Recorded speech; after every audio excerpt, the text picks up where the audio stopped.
So how do you stand out as a new bookkeeper when you don't have any clients, testimonials, or a ton of experience yet? That is exactly what Elizabeth asked, and my answer may surprise you. So stick around as I share the video that I recorded for her, and not only that, but to also give her some food for thought, things to consider. And I want you to also remember, when we share tips and best practices or provide some guidance for you, there's always more than one option. And also, you can take what serves you and leave the rest. Ultimately, you are starting your own business, which means that you get to customize it as we go along. You can access and use templates and scripts and a workflow, a roadmap, a blueprint, but ultimately you start to modify it to fit your lifestyle, to fit your business model, to fit whatever it is, the business that you want to create. And if you're new here, hi, my name is Veronica Sagastumi, and this is the Bookkeeping Shop, the channel where I help new bookkeepers and professionals start a profitable business.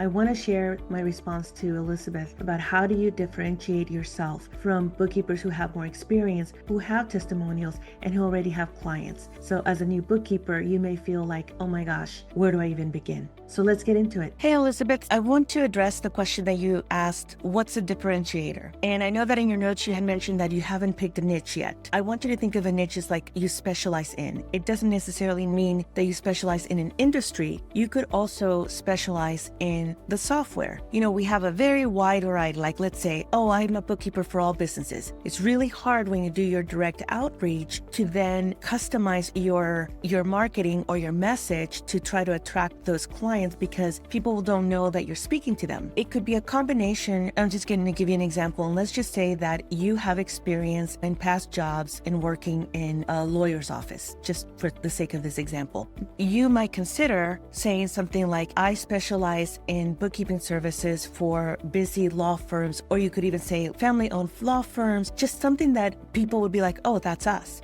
And it could also be in your message that you say, I specialize in these types of businesses like law firms, paralegals, anything else that may be a combination that's under that umbrella of law firms or lawyers. And you could also say you focus on using QuickBooks Online as your main software, and that you work remotely. So all these things start to be differentiators, right? You work specifically or you specialize in working with lawyers, law firms, paralegals. Right away, you want to repel as well as attract. So you want to repel people who want you to come to their offices, because there are a lot of businesses, especially small businesses, who want you to come to their office and pick up their papers or invoices or bills and all that stuff. And you don't want that kind of business. You want to have a virtual remote bookkeeping business. By some of those differentiators of, are there industries that you can call out? Because now when you do your direct outreach, you could say, I know what it's like to have to reconcile trust accounts as well as your business checking, savings, and credit card. You know, you start to use terminology that's very specific to that industry.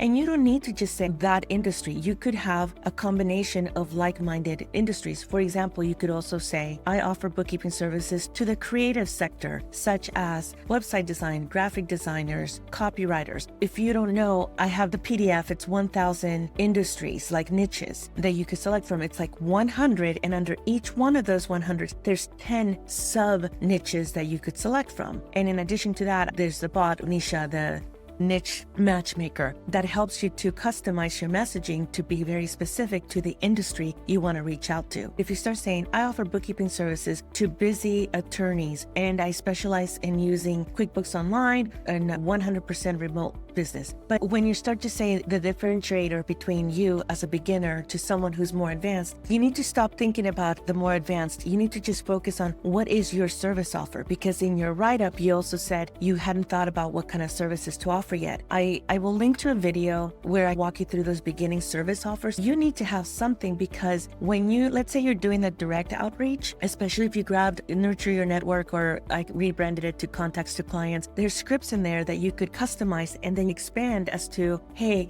here's the bookkeeping services that I'm offering. And you could just have like 3 or 4 bullet points. And in addition to, it's the data entry. Yeah, it's the recording transactions in a timely manner. It's reconciling things, again, in a timely timely manner, generating financial reports in a timely manner. What does that give them? Peace of mind, right? In a timely manner, so they can get busy managing their business. I will tell you, it's 90% of the time people really resist wanting to niche down. I want you to think about, don't worry about niching, you're just specializing. You're focusing on what's the service that you're going to offer, what's the software that you're going to use, and who's the sector or what is the industry or industries that you want to appeal to, that you want to attract. Like the worst thing, my gosh, there was a local firm and I loved, it's a family-owned business. I was friends with the owner's daughter and he needed help. And what he had was a very, very specialized repair shop, not car repairs. He only worked on big rigs. He had an amazing business.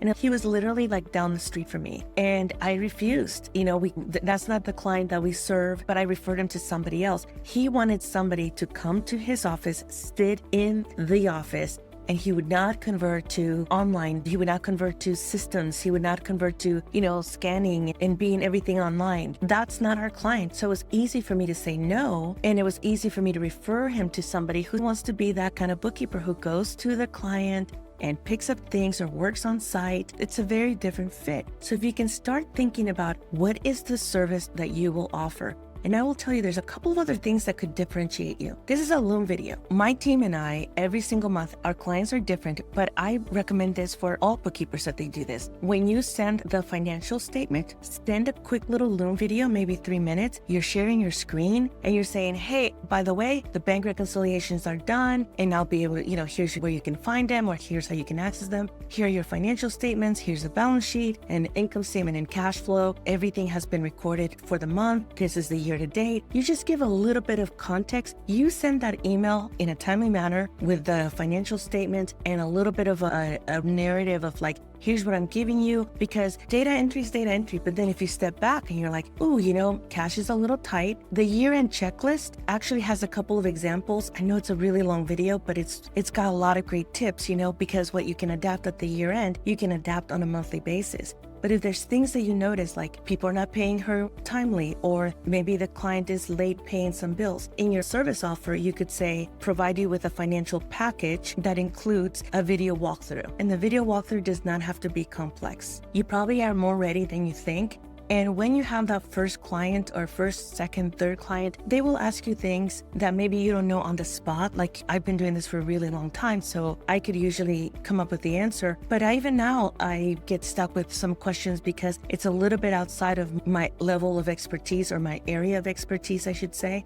And what I say to them is like, you know what? Let me look into that, do a little research before I give you a response, and I'll follow up with you by mid next week. So it gives me a little bit of room, and I'm always thinking, who do I know who can help me, or where can I go and do some more research to get clarifying information and then follow up with the client. It is absolutely okay for you to say, I don't have that information in front of me. Let me look into that and I'll get back to you by tomorrow morning or the end of the day tomorrow, something like that. But there's still, as a beginner, there are things you can do to differentiate your service offer. I think when you use language that the people you want to work with will identify with, and again, it could be things like the software that you're using, or that you use Slack to communicate, or that you schedule a 15-minute monthly call with your client just to check in, for them to have questions, or you could do that after the financial package gets sent out. Give them an opportunity so that they know that they have access to you. And I know that you mentioned you're an introvert. I'm an introvert. I understand. This is a great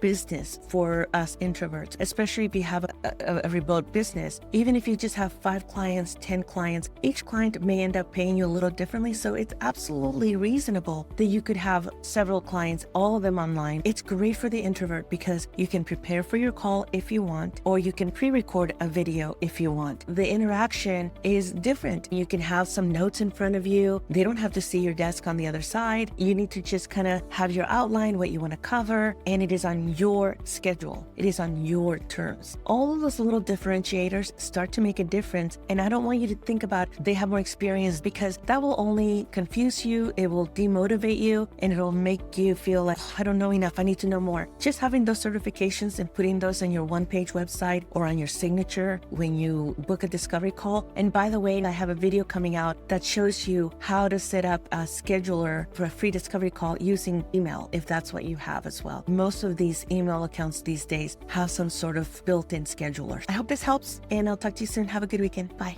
Elizabeth's question is one that I hear often. Sometimes it comes in different forms. They get asked in different ways, but it's ultimately the same question. I hope you found my response to Elizabeth's question helpful in your own journey. I'd love to hear from you. Let me know in the comments below what your differentiator is. And don't forget to grab my free guide, 10 Steps to Kickstart Your Bookkeeping Business. It's a free resource that I created several years back, but I completely updated it recently. I added a lot more context and links to help you get started. It's there to help you make progress towards starting your bookkeeping business. The link will be in the description below. Be sure to check out the next video where I answered another question that I'm sure you will find valuable in your pursuit of starting your business. Until next time, I'm Veronica. Bye for now.